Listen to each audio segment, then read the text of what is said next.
Hey, and welcome to the Coming Strength and Fitness Fitcast.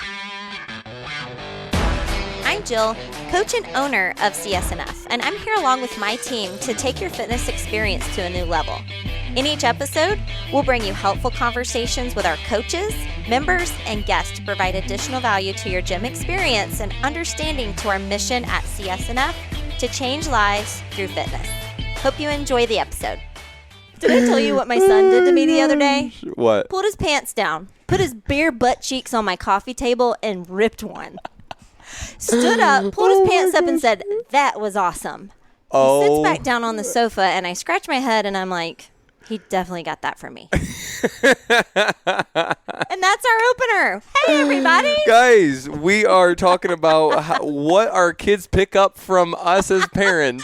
That's hilarious. Jill. Yeah, that was a defining moment in my relationship with my son. That just made my day. How are you feeling? I'm feeling good. What are we talking about? Today? On this episode. Not farts and butts, but which is my favorite topic, but we'll move on. Today we're going to be talking about the scale, like the scale that you weigh yourself on. Ooh. And how it doesn't tell the whole story. Oh, boy. We're going there. Because there's a story. The scale's a part of it, but it's not the whole part of it. Alrighty. We're just going to jump off the diving board and go head first. How are you today, by the way? I'm actually doing really, really good. Oh, that's good. Two reallys is, yeah. Yeah. My soul is happy. That's good place to be. Just came back from watching my daughter's little Thanksgiving program at the church. That'll do it every time. Every time. I watched her walk down the little aisle in her little pilgrim outfit and stand on the stage, and Hannah looked over me. I was just crying like a little baby. Oh, I love it. I love it. Was it as intense as the picture of you crying at your wedding? Or not that intense. Okay, yeah. I might have shed a tear or two at my wedding. Anyways, we're derailing this conversation quickly. Jill, we're talking about the scale. Why are we talking about this? Why is it important to talk about? It's a hot topic. Yeah. You know, I'm working a lot with people on nutrition right now, and there's a common theme that I'm finding with a lot of people, even the people that I don't work with nutrition, is the scale is something that people put a lot of value on. Why do you think that is? I think maybe it comes from childhood. I don't know, weighing a certain weight. You know, I want to be 120 pounds because that's what the Victoria's Secret models weigh, or 110 pounds. You know, I want to weigh my high school weight. I hear that all the time. All the time. And it's funny when I hear it, I'm like, how old were you in high school? Well, I was 17. I'm like, how old are you now? 57. I'm like, okay. Does that sound realistic? Yeah. And also, why is that weight important? Like, why is that number important, and where did you get that number too? What's behind the number? Yeah, that's the more important part that I like to unpack with people. Yeah. So we're going to talk today about the scale, what it does and does not mean, what it does and does not indicate, and then some other ways that you can track your progress outside of the scale. Let's start off like this, and I think you would agree with me that the scale is not bad. No, it's a tool. The scale tool. is not good. Yes. It's like, I categorize it like money or your phone or a brick. They're not good or bad. It's how you use them. It's a tool. Mm-hmm. A phone can be used for a lot of great things. We connect with my grandparents that live far away with their grandkids every single day, and they talk. Or it can be used to do a really lot of bad things on your phone. Yeah. Just like money. You can give money to great causes. You can spend it on really bad things. The scale, it is a tool that can help inform your health story, but it's not the end-all be-all. Yes. And a lot of people think, oh, if I get to a certain number, then that's good or bad. And right. And I can empathize where they're coming from, because behind that number is not just something they want to see in the mirror, but it's a feeling they want to feel inside. Mm-hmm. And I think it's important to talk about that, which is what we're doing here. Mm-hmm. But it's not the end all be all. It's a tool. It's not good or bad. And there are other indicators of success other than just that number that represents gravity's pull on your body. And That's all it is. There are better indicators than the scale. I would argue that as well. There are better indicators. So, Jill, let's get rock and roll in this conversation. So the scale. The scale measures your weight. Yes. In pounds if you're American, if kilograms if you're everywhere else. Okay. So, for example, I'm going to be very transparent. I weigh 195. That's how many pounds the Earth's gravitational pull or gravity is pulling on me. What does that 195 mean? That just means that's how much mass I have. Fat, muscle, ligament, tissue, blood, water, all of it. Exactly. That's your included. Total body weight. So when I want to lose weight, meaning I'm going to decrease my mass, what is the difference between like weight loss and body composition, basically? Because I can lose weight but not have the best body composition. Correct, yeah. What is the difference? How does that all intersect? Okay, so there is a big difference in body composition and your body weight, okay? Just like you said in your example, your body weight is what is your body comprised of? This amount of water, this amount of dry lean mass, this amount of fat, and then you get a total, 195 pounds. So you can use me as an example. 195 pounds. Okay. Your body composition is what percentage of your body is each of those things. What percentage of you is fat? What percentage is muscle? What percentage is water, right? So the scale gives you one number, 195 pounds. Body composition tells a very different story. It tells us how that is distributed. If you have low body fat percentage at 195 pounds, that indicates health, right? A certain amount of body fat indicates health.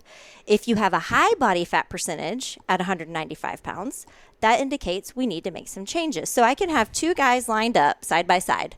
You weigh 195 and guy B weighs 195, and you can look entirely different, but the scale says the same thing. Dang, that's good. You need to pause and replay the past 1 minute because that was gold. Okay, moving on though, Jill. Okay. Weight loss and body composition are impacted by different things. If I want to lose weight, for example, I'm 195 and I want to lose 10 pounds, I want to be 185. I don't recommend that for you, but yes. I don't either, keep but going. I'm saying theoretically, what is the simplistic way to do that? Okay, weight loss is very simple in theory, right? It's energy output and energy input. It's energy balance. It's energy balance. So if you want to lose weight, you have to eat less than you expend. That's and again, it. there's more in the weeds, and there's things impacting each person's physiology and why that happens. But at the very root of it, you need to burn more than you eat. Yes. Or if you want to gain weight, you need to eat more than you burn. It's Absolutely. very simple. And again, there's a lot of other complex things that very skilled nutritionists like Jill herself knows about. But at the very core fundamental theory, it's that. If you want to lose weight, you have to be in a caloric deficit, period. Okay, so now let's talk about the two. I'm 195 in this physique, and person B is 195 in a different physique. What's the difference between body composition and what impacts that body composition? Right. So also, let's assume you guys are the same height, right? Because height, bone, 6 foot tall, all of that mass. So the difference in body composition and what's on the scale is, again, the distribution of muscle and fat in your body. If you want to improve your composition, that comes down to precision of your intake. And what I mean by that is you have to start understanding what's coming in and how much of it is coming in so that you have an increase in your muscle mass and a decrease in your body fat, assuming someone wants a lean body composition. So to lose weight, you eat less. Okay. To improve your body composition, you have to dial in the amount that you're eating for each macronutrient and have more precision in what you're putting in your body. Okay, I'm going to do my best to unpack that and make it simple, please. Yes. So I want to lose weight. I need to burn more than I'm eating. Very simplistic. I know it's a very just basic thing, but that's in theory. If I want to look better in the mirror, aka body composition, yes, I need to make sure I'm getting enough carbohydrates, fats, and protein for what my body needs. Right. And I'll say most of the population wants, a leaner physique. And to get the leaner physique, you have to have a certain amount of protein in your diet so that you can gain mass, and I mean lean muscle mass, and then lose fat, right? That's like the holy grail of nutrition is gaining muscle, losing fat. Because that's where this conversation intersects what we do at the gym with exercise is with exercise, body composition is going to be impacted some because you're doing resistance training and you're putting stress on your muscles and tendons and ligaments, and you're eventually going to adapt. But if you are not getting the ample amount of protein in or all of the macronutrients, you're really you're going to plateau. You're not going to see true change until you dial in that appropriate macronutrient proportions for you. And that's for body composition change. That's for body composition change. Most people, and most of the people that I work with, want to change their body weight. They want to lose weight. That is predominantly the folks that I work with. So in the beginning, when I work with people, we're not even talking about body composition. We're just trying to get the pounds off, right? So we're trying to figure out what quality foods we can add into the diet to push out some of the lower quality foods so that we can decrease the total intake of calories. So would you say that for someone beginning, we start with weight loss? Let's say their goal is 20 pounds. I want to lose 20 pounds. Sure. Weight loss is the goal, figuring out what the energy balance is. Yes. And then, okay, if our goal is 20 pounds, maybe we need to be eating 2,200 calories at a 10% deficit. Something like that. Something like that. And then once that is fine-tuned, and then, okay, you want to increase muscle mass, decrease fat because you want your body composition, you want to look better, you want to feel better in the mirror, whatever, then now we're going to start figuring out what those fine-tuners are with your macros. Yes. Would you agree with that? Yes. So it kind of is 1 and 2 for someone starting out because, for example, me, I don't have a weight loss goal, but if I want to be more shredded, I'm going to focus on fine-tuning my macronutrient intake. Okay, let's go back to the scale. Okay, back to the scale. One of the most frustrating things about the scale is that I can be 192 and then 12 hours later be 196. Yes. What the heck is going on with that? Yeah, that's like one of the main things I wanted to discuss today is weight fluctuation. Okay. Day to day, your body weight's going to fluctuate from 1% to 2%, right? So for you, that can be up to 5 pounds. That's 4 to 5 pounds for me. Yeah, for me, that can be up to 5 pounds for me. Wait, is that normal or That's okay? Normal. Healthy? That's normal, and I'm going to tell you why. So your body weight fluctuates for a lot of reasons, okay? Those reasons range from, like, did you eat a little bit more last night than you ate the day before? It doesn't mean that you gained fat overnight. It just means there's more in your belly more in the your morning system. when you get up. Do you need to go to the restroom? Your bladder's full. Bladder or digestive tract is full. Things like that. Hydration. Did you drink more last night? Did you have a couple of extra alcoholic drinks? Did you have an extra bottle of water, an extra coffee? Extra liquid in your body weighs something, right? It doesn't mean you gained fat overnight. Hormones play a big deal. Monthly cycle plays a big deal. Exercise has something to do with it because when we exercise, we inflame our bodies. That's just our body's response to stress.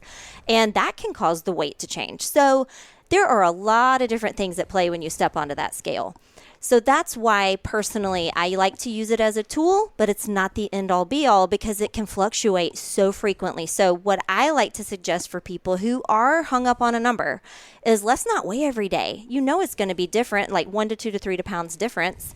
Let's weigh once a week or a couple of times, 2 to 3 times a week, and take an average because that's really what we're looking at. We want to look long term. Are you seeing a difference on the scale long term, not day to day? Not day to day. So practically, I've heard you say that you want to be consistent with when and how and the environment and everything. Yes. When you do that. Correct, yeah. So it's not like I'm going to do one in the morning, one in the afternoon, one right after a workout, one right after Thanksgiving. Yeah. It's, for example, once a week, every Monday at 4 o'clock or 8 a.m. Yeah. It's same conditions. I'm going to step on the scale just so that you're keeping all the control variables very controlled and seeing progress over time. Yeah, absolutely. And I actually did this little test on myself recently. I had a 3-pound fluctuation within 4 days recently. And I know why. I ate out once, so higher sodium, higher fat intake. It can have a lot to do with extra stress on your body from exercise. I did have a lot of salt in that meal, so sodium. I mean, there are just so many things that play into your body weight every day. It's very difficult to use that as the number one indicator of progress. Jill, who is the ideal person to use the scale? I think the scale can be used by anybody who wants to have an idea of what their body weight is, but I think it can also be overused. And if you're the kind of person that is really hung up on that number and you have an emotional response to what you're seeing on the scale, whether or not it goes up or down, it might be better to not use it, right? There are other ways that you can see progress without it. And that's what we're going to get to. Yeah. Because I know you've talked to them, you coach them, you're around them. Many, many people have this visceral response to that number. Oh my gosh, I'm 5 pounds. I'm in the 150s. I'm in the 200s. I want to get under 200s. Right. For whatever reason. Mm-hmm. There's a trigger. There is. What are some ways that you kind of like help people think about or encourage or walk through just getting over that specific number? Right. A lot of it is education. A lot of people don't realize that it's normal to have weight fluctuations like that. Like the time of the month for females is a big one. I mean, that fluctuation can be all the way up to 5 pounds. Wow. It just depends on Sure. how you react.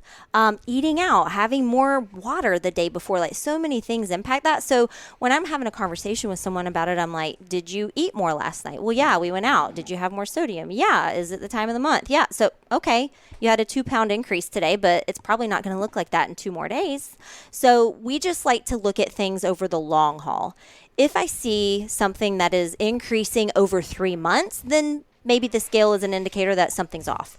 If I see that things are absolutely normal and they average out over the weeks, then we're good to go.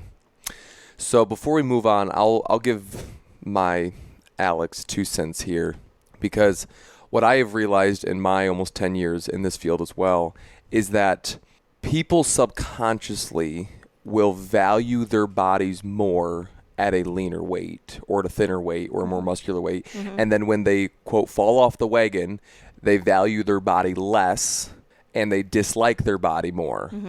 And that's one of the things I would press into somebody to really wrestle with and think about why you do that. Because if your value or your respect for yourself is a lagging indicator of a number on a machine, we might have some things off in our identity, in our beliefs, in a lot of those things, because we're probably putting too much on that. Because the minute that goes, I've actually journaled before, like, what if I was in a car accident and my health was taken away? What would that do with my soul? How would that impact my beliefs? Like, I need to be placing who I am, not on a number on a scale or liking myself when I'm at 190 rather than 195, but rather anchoring myself to something bigger and better than myself. And I'm a Jesus follower, and that is placed in Jesus. But whether you're a person of faith or not, I would just really challenge you to chew on if that tends to be a tendency for you. Are you placing more value or liking your body more when you're at a certain number? Because whether I'm 220 or 185, I'm going to value and honor my body because God's given me one, and I want to be a good steward of that. But that's not going to have me be super lazy and excuse myself. Oh, I'm 220. Like, I'm just going to, I know God loves me right the way I am. I'm still going to be a good steward and pursue. He does. Yeah. But I would just challenge someone to chew on and think about where we're placing our value in context of that number. And I would just like to give people the permission to throw that thing away. Like, throw that scale in the garbage if it is not helping your life to be better. There are other ways we can measure progress, and I can talk about them. Talk about them, Jill. Okay, what are some better ways to measure progress? What do you see in the mirror? Do you like it? Do you not? What do you think when you look in the mirror? I flex. I don't know about you, but I flex, and I'm like, yeah, I like these biceps. So yeah, look in the mirror. Do you like what you see? If you do, why does a number matter? What if someone doesn't like what they see in the mirror? Then let's do something about it. Is it okay to throw a pity party? Yeah, but not for too long. How long is too long? I think it varies person to person. Sure. But if you're not happy with where you are, Alex, this is your phrase. Sit in it for a second, and then let's find a solution. Exactly. Yeah. I think, like you said, it is okay to sit there because emotions are signals going on inside of us. We need to be aware of those. But the moment it becomes too long is the moment it starts to impact negative things unnecessarily. If I look in the mirror like, crap, I'm overweight, I need to lose 10 pounds. Okay, let that motivate me for change rather than let it impact my marriage, my health, my work, my career, my sleep. That's when it's been too long. And let me tell you this about the mirror too. I've worked with people where the scale never moved, but you can tell from a photograph from 5 months prior, that's good. A lot has changed in their body. A lot. So again, you can see progress without the scale. Look in the mirror. Okay. What's another Second thing is, how do your clothes fit? If you're having to go down 3 notches in your belt, but the scale isn't moving, my guess is you've gained muscle, and that's why the scale hasn't moved. But again, it's not telling the whole story. It's only telling you what your body is made up of. It's not saying, hey, you have more muscle. That's why you weigh the same. Keep going. Next thing is, how do you feel? Do you feel good? Do you feel energetic? Do you feel better than you did before? That's a huge indicator that you're making progress. And how are you performing? Are you crushing the workouts in the gym? You wake up energized, ready to go, going to hit the workout once, 2, 3 times a day? You know, if you're feeling good and you're performing well, that's another really good indicator that things are moving in the right direction. Do you have people take measurements? Yes. Are those important? Yes. It's another tool. Okay. We try to use as many tools as we can. So we do the scale, we weigh, we do measurements, we do photographs, and we do also body composition scans, which I'll talk about later as being the ideal measurement of success. I love the verbiage you're using as far as their tools, and they're not telling the whole story, because I think the 5 or 6 that you just mentioned are giving us a much clearer picture. And like you said, a lot of people have a misconception of that number on the scales because they're not educated. Once you have more information educating you on the scale isn't the end all be all, and you have these 5 different measures of success, you feel better, your clothes fit better, you like what you see in the mirror, your workouts are doing great, and the scale has went in your favor. Okay, that's a much clearer picture now. Would you agree? Yes, absolutely. Really quick before we go into the last part, Jill, talk to us about BMI really quick. Okay. Because BMI is simply just a height to weight ratio, but that doesn't tell the whole story either. Because when you go to the doctor, you'll hop on the scale. Hey, I'm 195. They'll check my height. I'm 6 foot, and then Are you obese? I'm almost obese, but Yeah. I'm like super, super overweight. But that is not like when you look at me, I'm not overweight or obese. So that doesn't tell the whole story either. But it is a good variable for clinics and other people outside of our profession because short on time, lack of resources, whatever that is. But when I'm going through with my people and the BMI pops up, I'm like, hey, we have more information and we have a more accurate picture than just BMI. I said, let's look at the other indicators. Right. Would you agree? Anything to BMI add? is your height and your weight. It doesn't take into account what is that weight made of. Because if you're predominantly muscle and you're 180 pounds of muscle out of your 195, it's only going to read your weight to height. So it can even suggest that you're obese, Alex. And it probably does because you're dense. You have a lot of muscle mass. That's why I ignore BMI. Ignore it. Yeah. At least in our context. Okay. Jill, how do we lose weight then? I mean, as simple as I can put it is if you're not at the weight you want to be at and you need to lose weight, you need to eat less. Period. Like that's it. Is there too less? Sure. What is that number? You're hungry all the time. So the ideal range of a caloric deficit for weight loss is to start at 10 to 20%. And if someone doesn't even know what that starts with, it's like just reduce your portions a little bit. Wait, okay, I want to Yeah. paint this a little bit clear. 10 to 20% of what? Your What are we even talking about? Your food, all the food that you eat in a day. So you have breakfast, lunch, dinner, snacks. Every amount of food that goes into your body is your total daily intake of calories. In order to lose weight, that has to be less than you expend. So if you're at a body weight right now that you are not happy with and you want to lose weight, you have to eat less calories. Got it. Less calories. So Got maybe it. you replace your morning donut with egg whites. Got That's it. probably a 300 calorie change, right?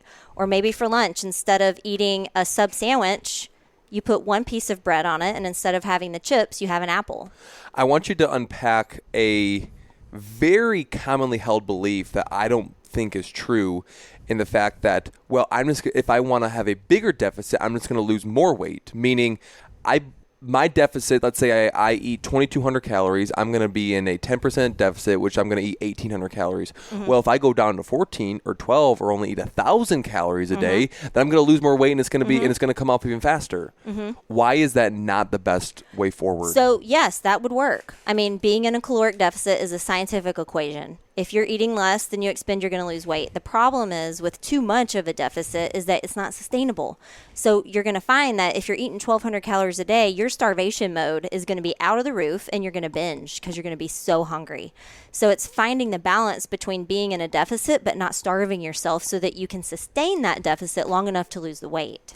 And I tell my people there is actually a scientific reason or number behind starving yourself. We have what's called your BMR, your basal metabolic rate, which is how many calories your body literally needs to survive in a day. For example, mine, I just did mine yesterday, it was like 2,200 or 2,300 calories. So if I just sit in my butt all day and don't do anything, my body will burn 2,200 to 2,300 calories a day. Yeah. If I eat less than that, I am telling my body, you are not getting what you need to survive. So now, like you said, I'm going to go into starvation mode. I'm actually going to hold and retain more than actually my ramping up my metabolism because it doesn't know where it's getting its next fuel. So it holds on to fat stores. So that's why a bigger deficit isn't always necessarily the case because as soon as you start eating and kind of get back off or kind of whatever, get back in your old habits, you're going to gain that weight even more because your body is just swinging back on the other side of that yo-yo pendulum. Yes. Rather than, okay, a slow, sustainable 10%, 15%, 20% max, would you say? It just depends on the person. Okay. You know, and it depends on how much they've been eating to start with. You know, if you're eating 8,000 calories a day, taking 20% out, probably not a big deal. If you're eating close to what your daily needs are, then taking 20% out, it's going to make you hungry. You know, yeah. Jill, is there any other things you want to add to this conversation? Yeah, I mean, I think one other thing to add about the scale is I wanted to give an example of why the scale doesn't work all the time. Is I have clients that lose fat and gain muscle, and the scale doesn't move. So if you've gained 2 pounds of muscle and lost 2 pounds of fat, you've lost 2 pounds of fat. You've lost fat mass off of your body, but the scale doesn't tell you that story. It's just saying your body weight stayed the same. Gotcha. And that can be frustrating. So the tool that I like to use the most is the body composition scan here that we have at the gym. It tells you how much muscle mass you have and how much your body fat percentage is. So we can see the true indicator of progress in that body fat percentage going down. That's what we're looking for. Over the past couple of years, I've used the InBody a lot. I just wanted to speak to this, that some people, when they hop on that, they see great results and they think, oh, this thing can't be accurate. I'm like, that thing is a high-tech piece of machinery that you'll ever step on. That is very, very, probably the most accurate thing you'll step on. It's one of the best tools for measuring body composition. And again, with any measurement that you're using over time, it's how you use it. Yes. Like if you're doing the scale, it needs to be the same time. You've had the same amount of food and water. If you're naked, do it naked every time. Don't worry. You know, it has to just be the same external circumstances around when you do it. Yeah. Moral of the story. What is it, Jill? Moral of the story is the scale tells a part of the story, but not the whole thing. There are other ways to measure progress. And if you're really frustrated with the scale, toss it. You don't need it. You don't need it. Dang. We went there. We did. Throw it in the garbage. I'm fine with it. I think you articulated that really, really well. Well, thanks. Any bits of encouragement or tips, or if someone's listening, they're like, dang, I might have an unhealthy relationship with the scale. Yeah. What do they do? Where do they start? I mean, first, good on you for recognizing that you have and a lot of people don't realize, like, they're hooked on this number and they have an emotional response to it. And if you get up in the morning and you weigh 1 pound more than the day before, you're in a bad mood and, like, sets your day off. Dang. Like, that's not worth it. Dang. That is not worth it. Look in the mirror. Like, are you happy? If you're not, then let's make a plan to get you where you want to be. Yeah. I think what makes this place, CSNF, so special is that we're not just going to A, leave you out to dry, or B, say, hey, need to lose 10 pounds. Like, we're going to educate you, walk you through the process, and hold you accountable to get there. And I think what's amazing about this newly vamped 2.0 nutrition process that Jill is spearheading is that we're going to do that for you. That you're going to have a lot clearer, fuller picture of your health story, and you're going to get practical tips and handles and everything you need to make it happen. Handles, I like that. Handles, going to give you handles to ride your little bike down the road. Yep. Jill, I got nothing else. I think we hit the nail on the head. The scale's a tool. It's not the end all be all. There are other ways to measure your progress, and if it, bothers you to use the scale, you don't have to. And I would encourage you just to chew on and dig underneath why that number means so much, and maybe you can find a better place to put your value in rather than just a number. I like it. Jill? Alex? That's it. Jill's going to sing us a song on the way out. Jill, what song are you singing us? Grandma got run over by a reindeer. This will be Christmas time. So, my grandma used to hate it when we sang that, by the way. Well, she got run over. She didn't like it. I don't blame her. I think I'll giggle if my grandkids sing it to me, though. That's good. Guys, Merry Christmas. We'll see you around the gym. Have a good one. See you guys. Thank you for joining us today, friends. We hope you enjoyed this conversation and gained a greater understanding of the mission and vision of the CSNF community. Check us out on Facebook and Instagram under Coming Strength and Fitness, or hit us up on comingstrengthandfitness.com. See you next time.